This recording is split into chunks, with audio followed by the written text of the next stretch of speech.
Hello and welcome to another episode of the Proton Pack Podcast. I'm Kris, and with me always is the Iceman to my Maverick, Tony. Say hey, Tone. Hey guys, how's it going today? Right on. Happy holidays, man. Day after Christmas. Merry Christmas, I'm still y'all. rocking the Christmas sweater. Star Wars Christmas sweater, to be fair, so... Yeah, absolutely. Well, for today's, it's not even the title of the show today, but we will be talking some Star Wars. So I felt it was fitting. So if you're following along on our Facebook page, you will see that. If you're just listening, I am wearing a Star Wars sweater the day after Christmas. Yep. Yeah, so it is the day after Christmas. It's midday, so typically not when we record, but with the craziness of the holidays, we wanted to make sure we got at least one more in before the end of the year. And we'll be doing some fun stuff on this show, including our top 3 of each category. But before we get there, let's go ahead and head on over to our shameless plugs. Here we go. It's shameless plug time. Better than these hills that Juan Valdez and his trusty goat gather coffee beans every morning.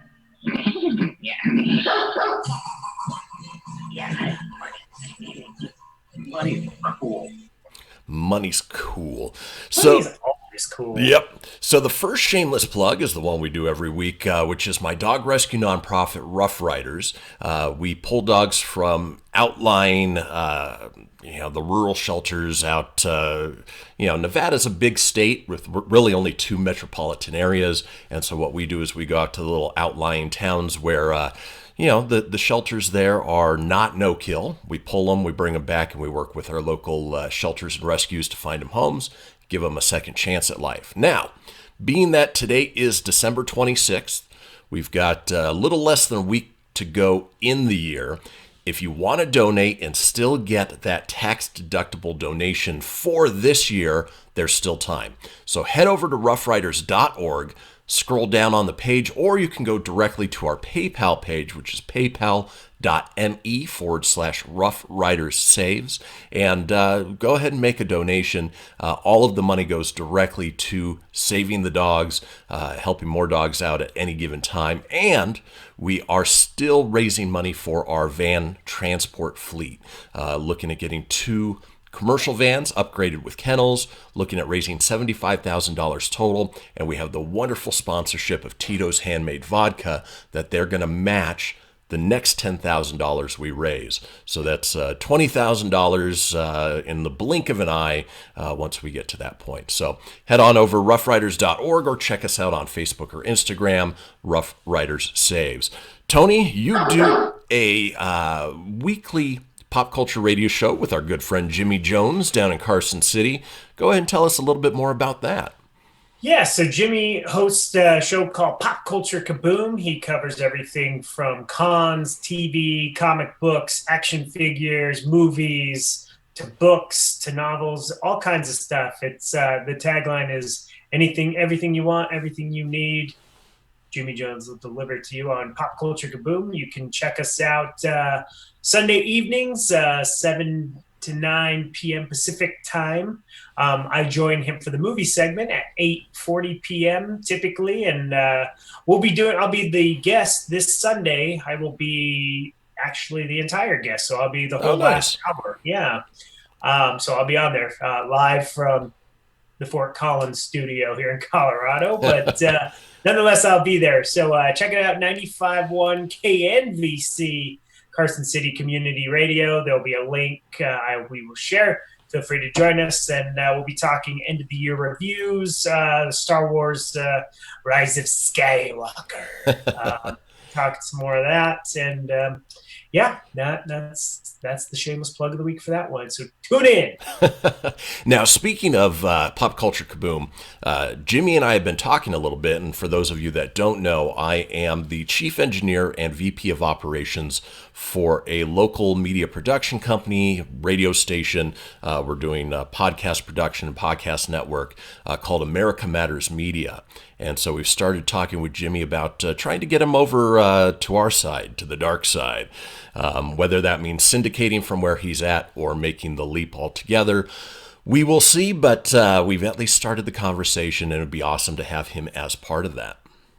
Oh, that'd be really cool. I mean, I'm not knocking where it's on now, but I think the the more that show can get airplay and more listeners, that's always a beneficial thing for all involved. Because he's got good setup. He has good guests every week. They're people you wouldn't think of. The smaller people in the industry, obviously.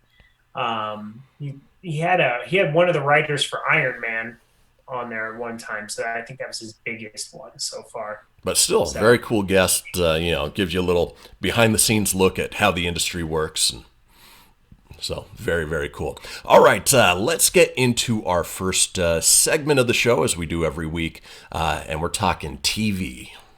TV. Bazinga. Cream of the crop. Hey, baby. Let's go, Bob. Excellent. Girls with the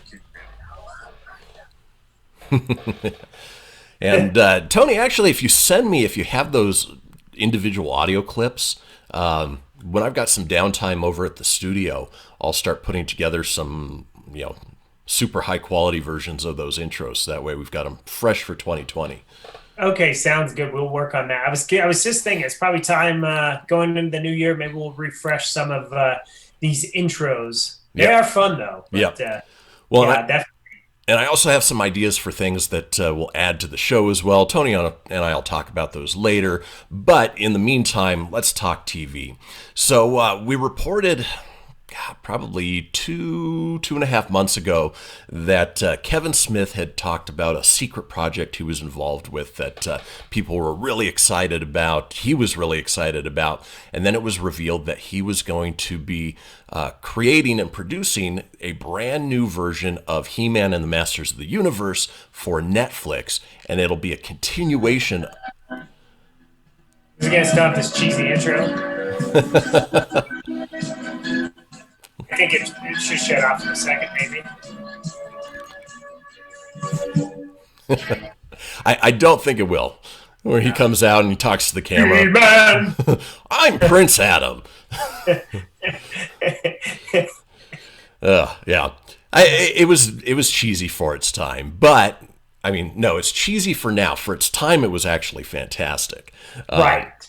But we're getting more information that it's officially been announced that Netflix and Mattel Television are producing an original CG animated series titled He-Man and the Masters of the Universe Revelation. Actually, no. You know what? This is separate from the Kevin Smith project. Probably helps if I actually read these stories before we talk about it. Well, Kevin Smith is doing it, freaking Silent Bob. Ay. So it says here, framed as a brand companion for Netflix's previously announced Mattel partnership on the 2D animated series Masters of the Universe Revelation from Kevin Smith. So we're getting double the He-Man, and of course, if you already watch Netflix, you know that She-Ra has been on there for 4 seasons now. So all of the Masters of the Universe are headed over, but this new one is going to be CG. They just released a poster for it, which I'm sure Tony will put up on our Facebook page if he hasn't already.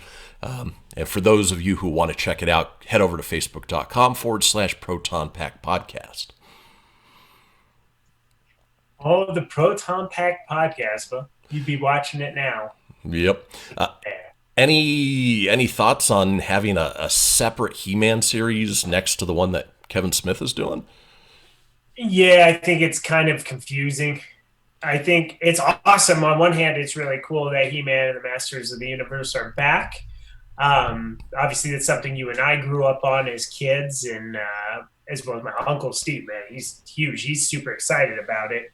But I think having one that's separate from Kevin Smith to this is a little confusing because, like, the story, it's hard to follow because you're going to be curious. Is one follow the other? Do they coincide? But if they don't, then yeah, it's a little confusing. So I'm not overly jazzed that there's 2 reboots going. Right. But nonetheless, fans of the franchise, always a good thing because you can only hope that both are really good. It's kind of like when they, right after the CGI Turtles of what they call them, the 2012 Ninja Turtles. As soon as that ended, it was like Rise of the Ninja Turtles, like right out the gate. So they rebooted literally as that ended, which was strange to me too. But yeah. Now the only saving grace for this series might be the animation studio behind it. The animation studios are House of Cool and CGCG, which if you have seen any of the Troll Hunters, Guillermo del Toro's Troll Hunters series on Netflix, the animation is fantastic. It's got a lot of great humor. That could be a saving grace for it. Yeah, the poster looks really cool. But we shall see. I mean, I think it's a good pickup for Netflix. We're always talking about the streaming wars and how Netflix is in trouble. But since Disney is leaving them, they've acquired, a partnership with Nickelodeon, and I think that's a massive backlog. So they also have Masters of the Universe, and if they can work out something with Filmation to maybe put out the old school He-Man of the Masters of the Universe, because they've already got a She-Ra reboot and all that coming on there too. So I think it's a good pickup for Netflix, though. Just kind of confusing overall. Well, and based on how well this does, they could do things for their other Mattel properties as well. Yeah, so and if anything, it's going to sell a hell of a lot of toys. And this one's Mattel Television, so you know that they're going to be, this is going to be the official ones. Oh, yeah. They'll be making a whole lot of toys, probably seeing those at San Diego Comic-Con next year. Absolutely. All right, so I mentioned that we're going to be giving our top 3 for each segment. That was the only bit of TV news, so we'll take this time to go through, what our top 3 genre-based television shows of this year were. So we're not talking about like sitcoms or anything along those lines. We're talking about the nerdy, geeky stuff. So, Tone. Yeah, so I can say Real Housewives of Denver, Colorado. No. That's not a real thing, I don't think. I don't know. What about Dr. Pimple Popper? Can't watch that. No. All right, Tone, what would you say your number 3 television series of the Of all the TV, so this is kind of sad. I was thinking about this before we got on the air. It's a good thing we didn't do like a top 5 because it'd be a little harder. I've been obviously more of a movie guy this year, but for TV, number 3 for me. Oh wow! I know my top 2. That one was pretty easy, but this is going to sound dumb, and it doesn't really fall into the lines of our TV shows. Actually, let's just do this. I'll give an honorable mention. I was going to say Peyton's Places, Peyton Manning. I've been watching his traveling across the football world this season and how he meets up with former football stars and he tries, to break records and do all these things. That was a really entertaining show that I liked, but that doesn't really fall into the pop culture aspect of our show. So I'm going to say number 3 for me is South Park. Okay. Not a real great season, but I was dedicated and I watched every episode that came out every week with Tiggerty Farms and PC Babies. And the one episode I told you, like, where at the end, Trey Parker gave out this phone number to call, and I told you to text. I don't know if you got a chance. I didn't, no. So you call, and what it was about streaming wars. So it was really cool because South Park's on the cutting edge usually of what's going on in the real world. Well, they were all about who's on Disney Plus and what show is going to go to Netflix, and it was just like Terrence and Phillip and the Queef sisters, and it was funny. So for me, I'm gonna say South Park was my number 3 this year. That show's off the wall crazy, but I still watch it and still has great humor for me. All right. I'd say my honorable mention, that it's sort of geeky, nerdy, but not for the genre side of things, would be Silicon Valley on Netflix. Okay. It is not Netflix, HBO. It is the final season of it. I followed every season prior. And it's just fun to, see this, Mike Judge take on the Silicon Valley, tech wars. And so that's a good one. But my number 3 would probably have to be Watchmen on I keep saying Netflix. Well, because HBO now is kind of not a thing that rolls off your tongue yet. Yeah. Netflix Plus, those are pretty easy because it was HBO streaming, then it was HBO Go, now it's HBO Now. Yeah. Next year it'll be HBO Triple Max. Plus. HBO Max, that's the one that's coming out. But Watchmen, geez. Fantastic series. It's sort of a continuation of the Watchmen movie from Zack Snyder, even though the superpower aspect of it isn't as prevalent. Well worth checking out if you have HBO. If you plan on getting HBO Max, obviously it'll be available there. But that would be my number 3. All right, Tony, what's your number 2? That's a good one. I still have not caught any of the Watchmen. That's definitely something I want to. But I'm going to have to say my number 2 is going to be The Walking Dead. Again, a show that's kind of gone off the rails and not as good, but I stay loyal and I'm following it. Kind of left on a mid-season kind of cliffhanger. I'm hoping it all kind of ties in, and I really want the show to end is what I want it to do. I want it to just come to a nice conclusion and wrap up the story, and then let's go back and start exploring side worlds and stuff, but with different characters. But I really want this main story to just wrap up. But I've been behind it. It's a little better than last season, not by much, but that's the other show I've been watching is The Walking Dead. So I'm just going off shows that I consistently am watching as far on a weekly basis or on binging, So Well, I've definitely got some catching up to do on The Walking Dead. It's just too much TV out there, and I really fell off after the whole end of the first Negan saga. And so it has been that great. You haven't been missing much, man. Yep. So my number 2 is actually a series that was just released over on my birthday last Friday.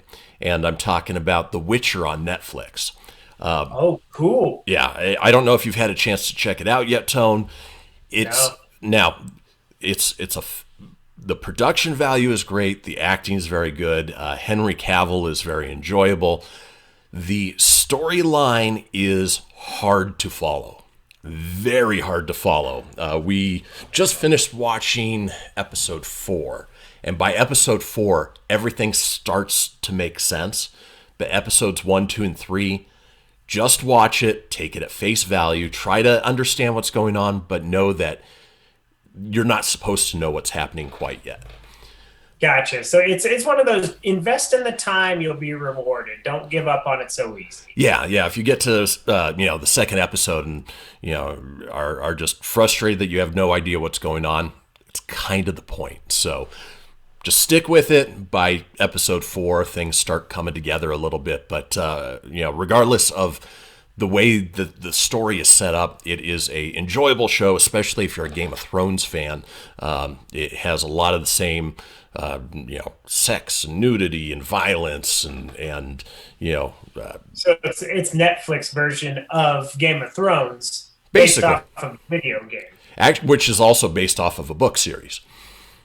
Oh wow, didn't know that. Yeah, I thought it was just a video game as well, but apparently the book series came first.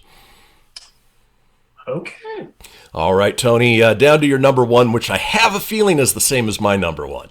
Yeah. This is a tough one, right? And we're talking The Mandalorian.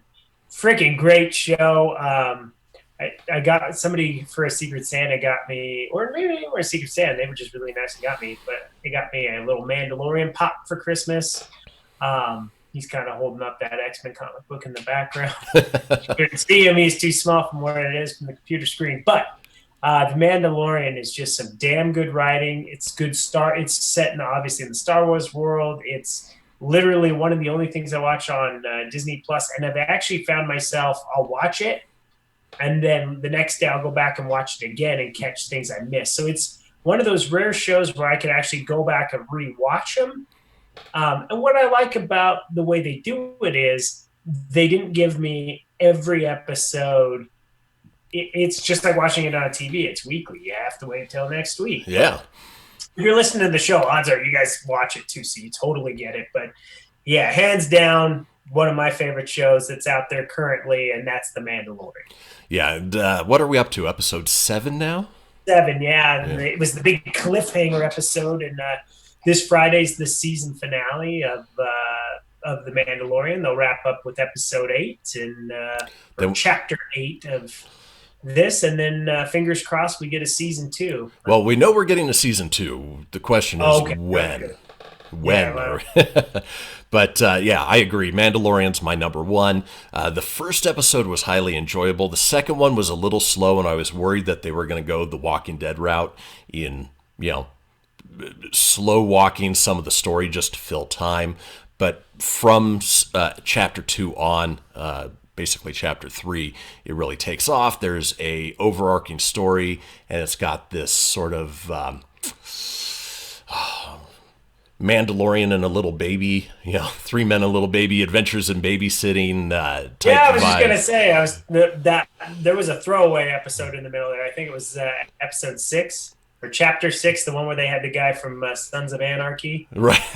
Yeah, I thought that was kind of a throwaway episode. It was fun, but it was really just like you said, adventures in babysitting. Yeah. Have to babysit that, and then still good though, man. Yeah. It's very enjoyable. Yeah, but the action is good. The humor's spot on. The CG that they do is fantastic. And we talked about it in the last episode that, with Baby Yoda is a practical puppet. And then when they did the CG for him, they made it still look like a practical puppet, as opposed to making a full-on CG and, sort of fluid movement, which really, I think, sort of enhances the lovability and the humor in that character. Yeah, it's he's funny. He's really showing some character life, like where they're like, "Will he be okay up here?" "Oh yeah, he's fine." And then he almost crashes the ship. Yeah. And it's like we really need to get somebody to watch him. I know. But yeah, good humor in the show. I really like it. So, and this last week actually finally has a one of those at the end. You're like, oh my God, what happens next? Like if you could have streamed it, you would have watched it right away. You would have just jumped right in. Yeah, very true cliffhanger. Whereas each of the other episodes were sort of standalone a little bit. This one really wants you wanting that season finale. Yeah, so I'm excited to see what happens. So needless to say, I'll be watching tomorrow. So. Yep. Chapter 8, but yes, Mandalorian definitely 2 thumbs up. Really like that one. I hope in the new year I get caught up on more shows and discover more, because I'm really bad in the TV department. I'm not gonna lie. I go see a lot of movies. I'm good with that, but when it comes to TV shows, I'm pretty bad about. There's only so many hours in the day. But the good news is Tony's got about 2 extra hours per day because he's not commuting to work.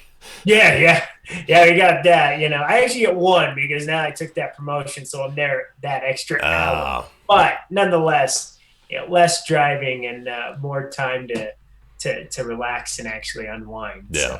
So.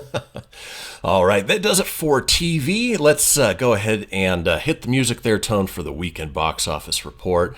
He's looking for it. He's looking for it. Oh, no. Well, let's play this in the meantime. There it is. That's the real box office report. Nice. All right. What movie was this week? Oh, no, Tony, your internet connection is unstable. No, it's not. It's full of shit.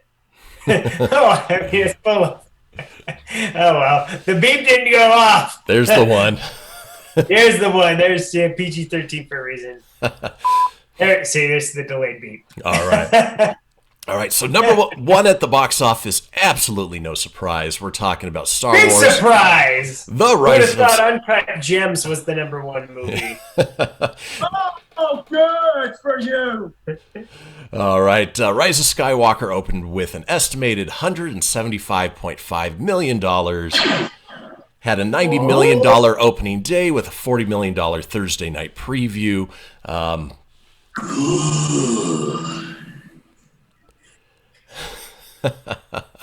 And just looking through at some of the past ones, looks like The Force Awakens opened with $247.9 million, and The Last Jedi opened with $220 million. So The Rise of Skywalker fell a little bit compared to those other two movies. My guess is just, sort of fan backlash from the Rian Johnson take in The Last Jedi. Yeah. But we'll talk about our, reviews of the movie here in just a minute. All right, let's see. I didn't mean to hit that one again. I was going to say, do it. Do it. All right, in second place was the PG-13 action comedy sequel Jumanji: The Next Level with $26.1 million. What is Jumanji? I haven't seen it yet. We're actually, my boys are coming up today, and we're going on Saturday to see it. So, looks entertaining. I saw Tony's horrible review for it. Horrible review, yeah. I haven't been bad with those, like, really bad. I kind of want to, I think in the new year, what I want to do is like a video take on it and just do a quick video and post the video of my review versus writing it. Because then I can add more. You can actually hear the sarcastic banter. I don't think you can hear it a lot in the writing. So. Right. Good idea. I like it. All right. In third place was Frozen 2 with another $12.3 million, bringing it to $1.05 billion worldwide after 5 weeks. Please, man. Uncle saw it with his daughters yesterday, said it was good. I've heard it was dark. I have not seen it, but not dating that one person anymore to go see that. So, well, the good news is in 3 to 4 months, it'll probably be popping up on Disney Plus, so be able to see it there. I didn't mind the first Frozen. It was like an old school Disney animated film. It had music, it had a story, and there you go. All right, in fourth place was probably the biggest bomb of the weekend. Hold on, let me get this ready. All right. What is it? We're talking Cats. Oh man, wait, no, that one needs that just warrants an epic one. Hold on. Here we go. There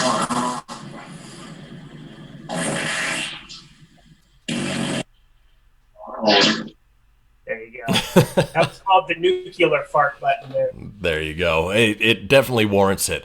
Opened with a measly $6.5 million. Looked terrible. I mean, it just looked awful. It made only this last weekend 6.5. It did. It's not. I feel bad for laughing at it because it's got my girl Tay Tay in it. But oh my god! Like I heard the animation was like the fur was so. It just looks creepy. It looks weird, and like half of the cats are wearing clothes, and then the other half of the cats are naked, and I just have no idea what's going on with it. But they're going to be hard pressed to make back their production cost of $95 million for that. Yeah, this is going to be a big stain on a lot of people's movie career for sure. So. Oof, yeah. Yay. All right. In fifth place was the all-star crime comedy Knives Out with $6.1 million. Speaking of Rian Johnson, who directed that, I still haven't had a chance to see that. Have you seen it yet, Tom? I have not. No, it got really good reviews. It's got a high rating on Rotten Tomatoes. I think it's a 90% on Rotten Tomatoes. Yeah. So good for Rian Johnson. He, I liked Looper, and I like his original really stuff. I don't need to see. I think anyone that takes on Star Wars anyways has a huge freaking challenge. I mean, even George Lucas himself, when he did the prequels, had a challenge of trying to live up to masterpieces and stuff. It's tough. Yeah. So, yeah. All right. In sixth place was the R-rated drama Bombshell with $5 million. I think the actresses in it look great. They're great actresses. Margot Robbie, Nicole Kidman, but not something I'm personally interested in seeing. But and Charlize Theron doesn't look like Charlize Theron. It's crazy. No. Yeah. So maybe that might be as we call on the pop culture kaboom, a blah. Like I'd stream it if it was on. Yeah. If I had nothing else to do. All right, let's see. That was sixth place. In seventh place, we had the Clint Eastwood drama Richard Jewell, which was based. You knew what that was. I had no idea what Dick Jewell was about. Based on the 1996 Atlanta Olympics bombing. Another one of those movies that looks like it could be good. Obviously, most anything from Clint Eastwood is fantastic. Just finding the time to watch it. Yeah. All right. In 8th place was Queen and Slim. I like King and Chubby better. But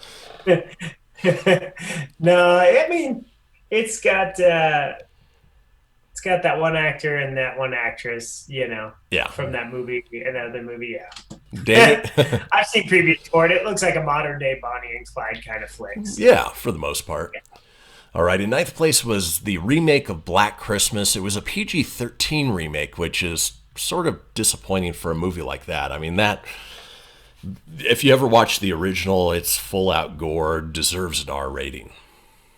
And this one was, they look like a bunch of sorority sisters, like, staying at their campus on Christmas, like with a blend of Scream and I Know You Did Last Summer type thing. Yeah.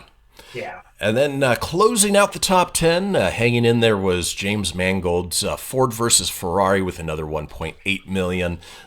Definitely high up on the Oscar talk. Yeah, that was a great movie. Did you get a chance to see that? Nope, haven't had a chance. That was a damn good movie. So, yeah, definitely on this list, there's some good movies still out there playing. So, I know we're going to talk a couple movies here in a sec, but, yeah, some good flicks. And can't say the rest of the year we have very much, but we have Spies in Disguise that comes out today. No, it came out on Christmas. Was it Christmas? Came out yesterday, yeah. Christmas, yeah, I had those movies, yeah. And the boys already saw it. They really enjoyed it. No, good. There you go. An early Reese and Corbin review, and they're not here yet. Nope. So, or Little Women. I can't wait to see that. Oh, yes. I like Little Women, especially when Hermione Reels laughs. All right. That does it for the box office review. Let's go ahead and get into, not box office review, box office report. Let's get into our review of Star Wars The Rise of Skywalker. We both had a chance to see that. And, Tony, you've seen it twice now, right? Yeah, I saw it twice. I got to say that it was better for me the second time around than it was the first. I enjoyed it the first, but I really enjoyed it more the second. So, but yeah, I did see it 2 different times. Well, and it's apparent that J.J. Abrams is back in the director's seat. From the very get-go of the movie, it sets the tone. It is no surprise that Emperor Palpatine has returned, and the way that they treat him...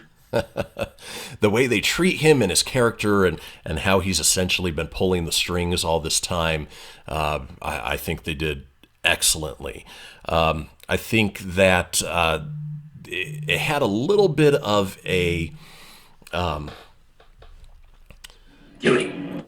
chase for the lost ark of the Covenant feel to it, where they're going after the thing to find where the Emperor is, and maybe some extra characters that didn't need to be in it, particularly Kerry Russell's character.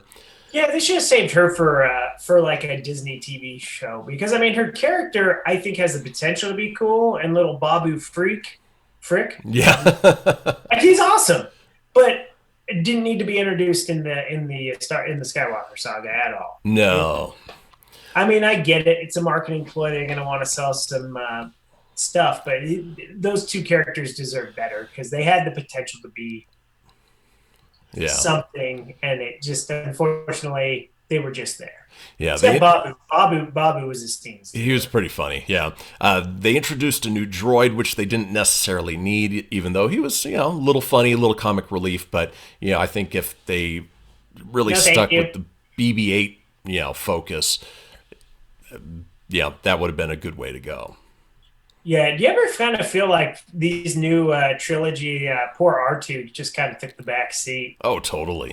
Like 3PO still got the scene, man. That guy, my least favorite Star Wars character. I'm sorry, but that dude got even more screen time, and at least they gave him more. I pretty much enjoyed him in this movie, even though I don't like him as a character. But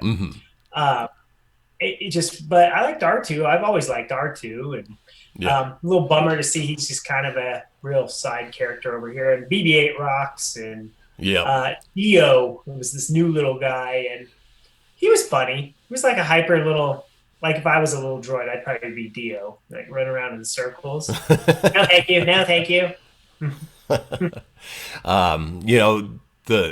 With J.J. Abrams, he fixed the whole issue that Rian Johnson set up about her parentage and where she came from, and this really did a good job of sort of righting the wrongs of that movie.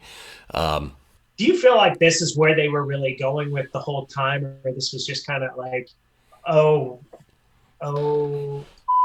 we need to? I want to censor. I already said it. Cussed once. Do I really want to put together like I don't know what JJ's original plan was with that, but we may never know. We may never have any idea of what it was. But you can tell that, he was doing some damage control in this movie. Everything he did with Princess Leia, utilizing footage that they shot from The Force Awakens, fit in seamlessly. It didn't feel like that was pigeonholed in just because she was no longer alive. All in all, I think it was a very good movie. I enjoyed it. I think you've only seen it once, right? I've only seen it once. I plan on seeing it again. See it again. Yeah. You gotta see it. You guys see it again. I'm with you. I really liked it. I know a lot of people hated it, and I think that's the problem. Star Wars fans are hard to please. This goes back to what I was saying earlier with Rian Johnson having that difficult task of taking on a Star Wars movie. Kudos for him to take on a task, and he admits like doing the fan service, trying to do things to appease the fans only pisses off more fans, because you have Star Wars fans are so different. Like they don't all think alike. Everybody likes certain things in the way they like their story. Yeah. I could tell you for liking this movie, and I really liked it, there's things I would have done different. I would have added different things. I don't know. Are we spoiling anything, or are we just leaving? I'd say maybe minor spoiler alerts. Minor. So I can't tell you how I would end it, because then it totally ruins it. So right. See the movie. Eventually, I'll give you my take. I'll tell you my take later if I didn't already tell you. But there's just a certain way I would have tied that ending. Like I didn't mind the ending. Mm-hmm. I wish we could full on spoiler alert and just say, hey, spoilers, walk away now. This is what I would have done. Well, in the interest of time, let's leave it as that. The only thing I will say that's a little spoilery, but really just never had any payoff, was the whole Finn trying to tell Rey something, and we never found out what it was, except for the fact that it sort of hinted that he may have some sort of force powers. But I mean, I think that was a really big hole left open. Yeah, they actually admitted it. If like after the movie, JJ came out and said he's force sensitive. Oh. He has feelings of the force. He can't do anything with the force, but he can sense. So I would have to say Finn actually was annoying in this one. Well, yeah. He just kind of bugged me. I had a whole new hairstyle, which that didn't bother me, but every time he talked or had dialogue, it was him screaming somebody's name. Whether it was Ray! Well, and what there's the scene where he's fighting Kylo, or where she's fighting Kylo Ren on the Death Star out in the ocean, and here comes Finn. Ray! Like, I ain't got time for you. I'm fighting him. Jesus.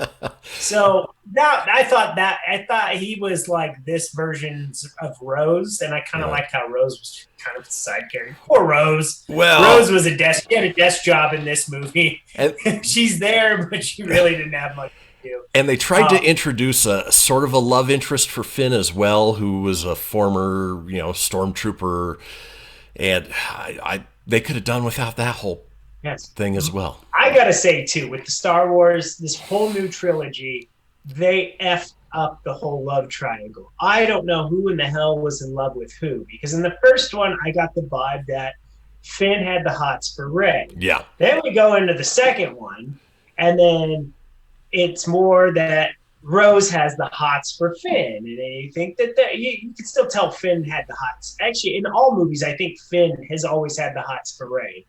And the first one, you thought maybe.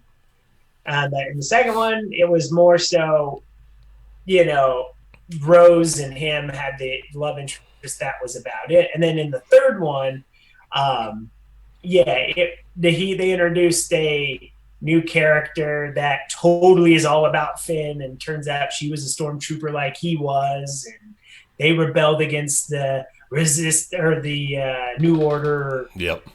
And it's just like, okay, well, good, they got something. But then I kind of got the sense that Poe and Finn were a thing. Like, and then at the end, this is not a spoiler alert, but I swear to God, I thought everybody was going to start making out. That crap was weird, dude. I pictured that line in Clerks 2 when Randall is at the movies and he's talking about how he would end Lord of the Rings. And go back and watch it. It's dirty and I'm not going to repeat it. But I thought that was going on with Star Wars. I'm like, what the hell is going on? Yep. What the hell? Weird. In a couple of weeks, I will discuss the endings that I didn't like, because by that point, you should have effing seen it by then. Yep. But I won't spoil it. But other than, I totally thought everybody was going to make out, and it was flipping weird. Yeah. So I'd say out of a 10. That vibe though with Poe and Finn. Yeah, totally. So out of a 10, I'd give it an 8, 8.5. Yeah, eight's a good one. I would give it an 8 as well. I gave it on the horrible movie review, which I never posted because I didn't want to spoil it. I did verbally do it on Pop Culture, and I gave it a 4 out of 5. So okay. That's a good one. So on our scale, if it was out of 10, definitely an 8 out of 10. And another nitpicky thing I would have done is I would have called this one The Last Jedi. Yes. Like if I had to do the titles, this one should have been called The Last Jedi, and then the last one should have been called The Rise of Skywalker. Yeah. Just thought.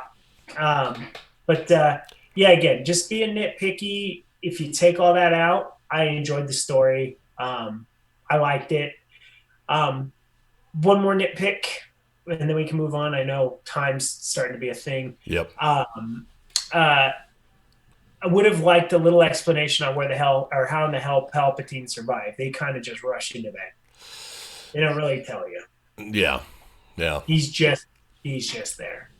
So see the movie. Let us know what you think in the comments below. Did you like it? Did you hate it? What would you have done different? Please let us know. And in a few weeks, we'll revisit this discussion because by that point, you would have seen it again. We can have another discussion on how you would have maybe ended it, how I would have ended it, what you would have liked to see. We definitely do another discussion another time. Yeah, I like that. All right, we're going to skip the review of Jumanji. Make it real quick. If you like the second one, because there's the Robin Williams one. So if you like the last one, you're in for a lot of fun on this one. I definitely enjoyed it. Funny, thumbs up. Maybe next week we can discuss it after you've seen it. But I thought it was a thumbs up. I liked it. That works for me. And speaking of Jumanji, Jack Black has opened up saying that Jumanji: The Next Level may be one of his last roles in his acting. Boy, I can't speak right now. In his acting career. In his acting career. He said maybe one more movie. I'm kind of enjoying the idea of early retirement. I've been saying for a long time that this is the last movie. We'll see. I can't really say what my next thing is because it's too early. It's a jinxer. I've got a couple of tricks up my sleeve, but not too many. I'm looking to wrap it up pretty soon, right off into the sunset. So, it may be one of those things where he disappears from film for a while and comes back. He may leave film for good. We do know that, obviously, he has a music career as well with the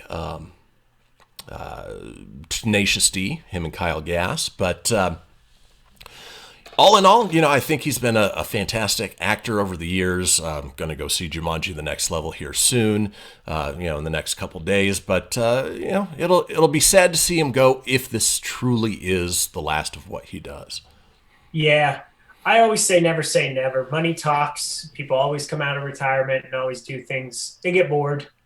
Yeah. But he doesn't do a whole lot now. I would say for Jack, no more Goosebump movies, dude. Like, definitely. What was that weird clock movie that bombed? Like, The House with the Clock in Its Walls. Yeah, or something like that. And actually, it was a fairly enjoyable movie. I saw it with the boys. It just didn't get the attention it deserved.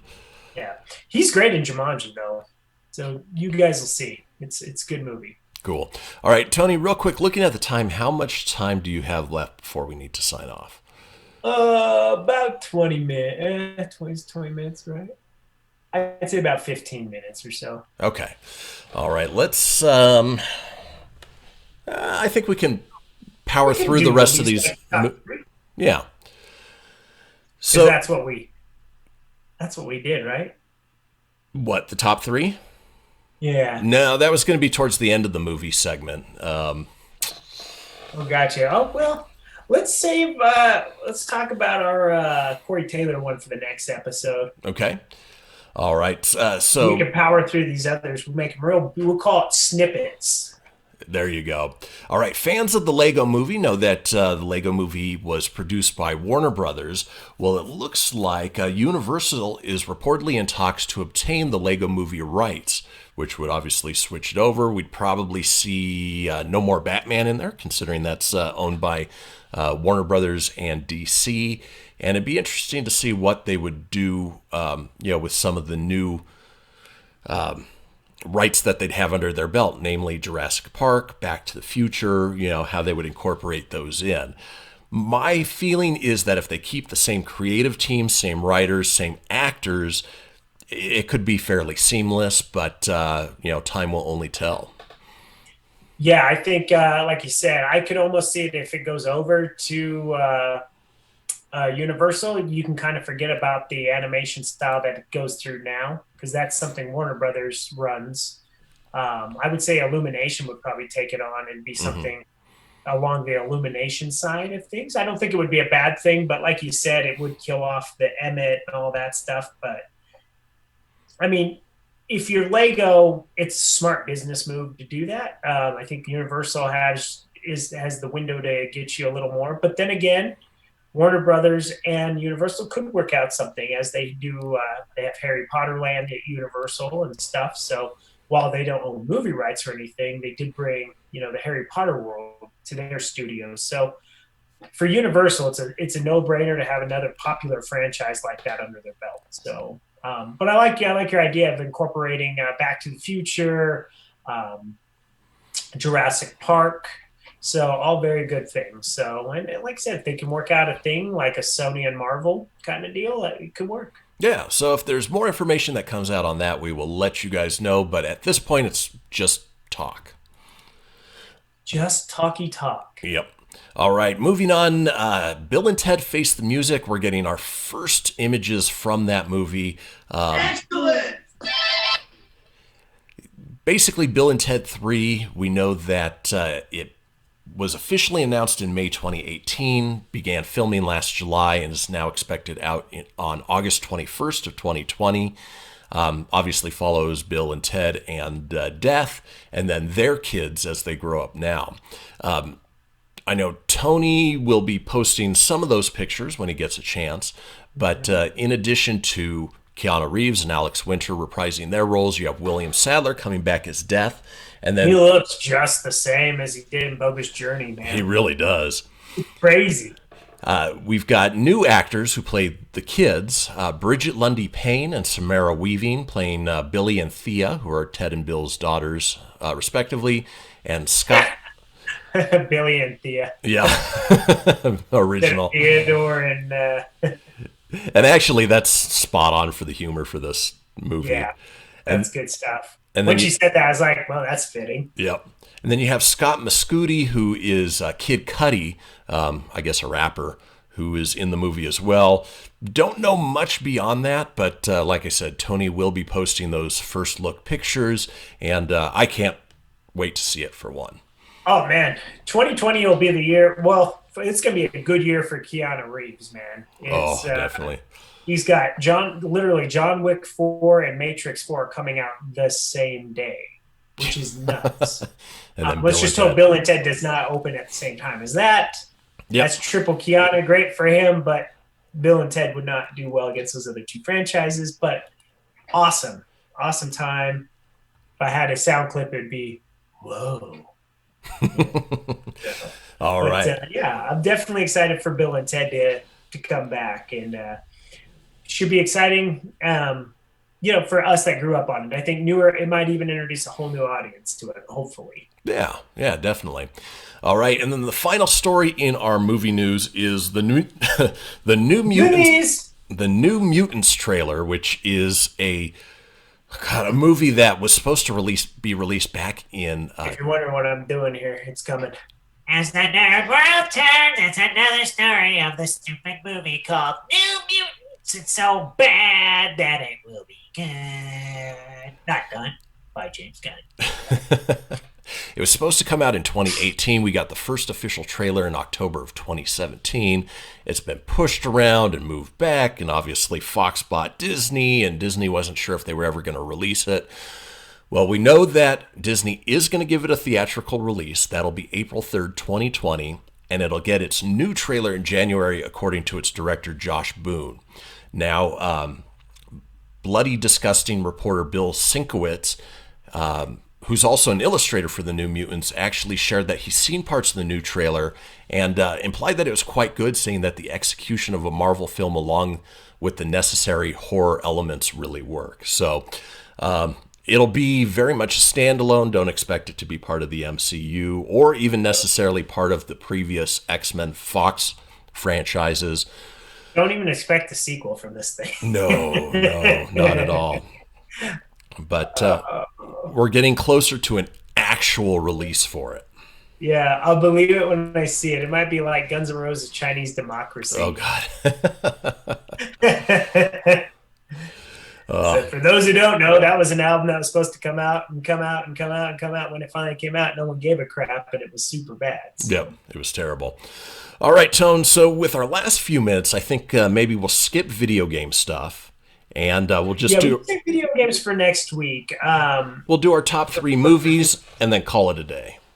Yeah, because video games is hard for top 3 too. I can, if we wanted to say real quick for top video game of the year, for me it was Mortal Kombat 1. So okay, and then the next one will probably be Star Wars: The Jedi Order or The Fallen Order or whatever that was. Oh, very cool. Yeah, for me, now that there is a Nintendo Switch in the house, been playing a little more Super Smash Brothers.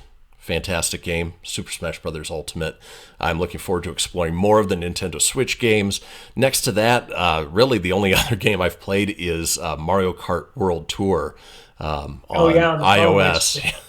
Yeah.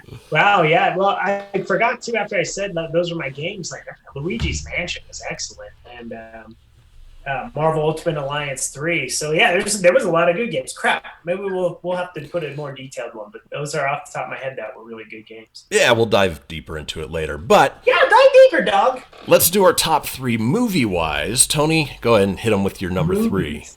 3. Okay, so for movies for me this year, there's a lot of good ones. I'm gonna have to say the number 3 movie for me was,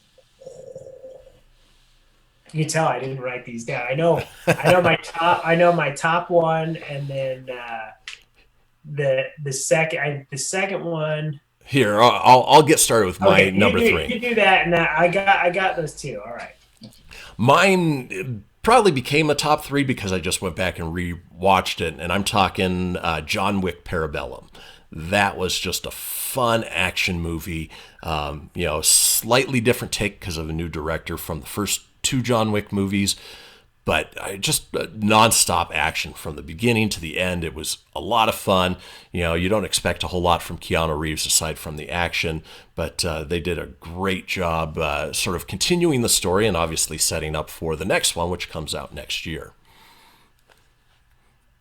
Yeah, that John Wick was freaking good, man. There was some really good movies this year.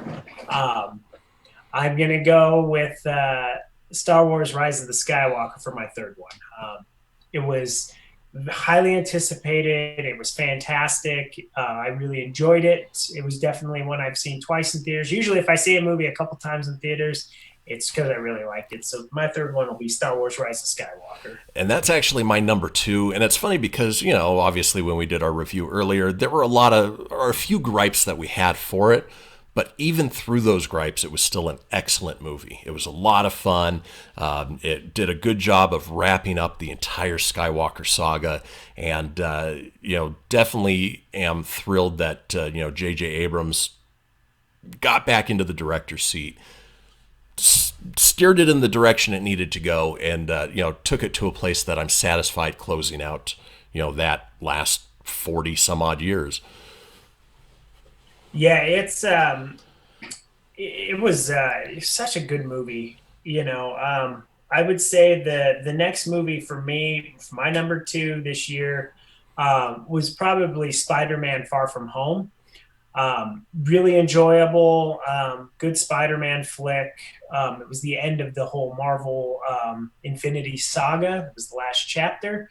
Saw that a couple times in theaters, and I really enjoyed it. So Spider-Man: Homecoming, or what? Far From Home would be my second one. Yeah, that would definitely be up there for me as well. And then my number 1, which I assume is yours as well, Avengers: Endgame. Talk about mastering wrapping everything up. Something that was started back with Iron Man and Jon Favreau. The way that Kevin Feige has interweaved everything. They did an excellent job bringing in the Russo brothers to helm the, last 2 Avengers movies. And it's almost a perfect movie. I mean, oh yeah, absolutely. It was such a well done movie. And there's so many movies that came out this year. I mean, when you think about it, Captain Marvel came out at the beginning of the year, and that was a fantastic movie. Shazam was a lot of fun. That was good. Just kind of glancing at a refresh list here, an underrated movie that was really well this year was Alita: Battle Angel. That was very good. Biggest disappointment movie that you saw this year? Hellboy. Oh, Hellboy, yes. I'm gonna, since you say Hellboy, I'll give you one too. X-Men: Dark Phoenix. Yes. Disappointing. And it sucks because I love the X-Men movies, and I didn't hate this movie. I just didn't think it was good. Yeah. So, another one that was kind of disappointing was It Chapter 2. It was good, but it just wasn't as good as the first one. But I'm just looking, but there were so many movies that came out this year. You got Aladdin, The Lion King, Lego Movie 2, Men in Black, which that was actually voted one of the worst movies this year. I personally liked it. I enjoyed it. Now, it's funny you mentioned Aladdin. We tried watching that on Disney Plus. Couldn't make it through 30 minutes of it. No? It was awful. It felt like something that should have been on the Disney Channel. Yeah, I would go with that. Some movies, I never saw Gemini Man. I really wanted to. Nope. But for action flicks, man, there was a lot. Hobbs and Shaw was good. That was Joker fun. Was good. I never saw Child's Play, but I would say Hellboy was really bad. And there was just a ton of movies this year. So very excited. We will have to come up with a list of movies we're excited for 2020. All in all, a lot of good stuff there. Well, good. I think that was timing-wise just about perfect. So just a reminder, everybody, subscribe, follow. You can find us anywhere you find podcasts, Google, Stitcher, Spotify, Apple. Stitchel. Check us out on Facebook and on Instagram /Proton Pack Podcast. And this will probably be the last one for the year, and we'll come back fresh and new in 2020. Add some new elements, some new music, and even update some of the video as well. We'll change it up. We're excited. Thanks for following. Thanks for listening. Happy New Year. Happy holidays, guys. And we will see you in the next decade. Adios, amigos. That's it, man. Game over, man. It's game over. Where's Fluffy? Goodbye.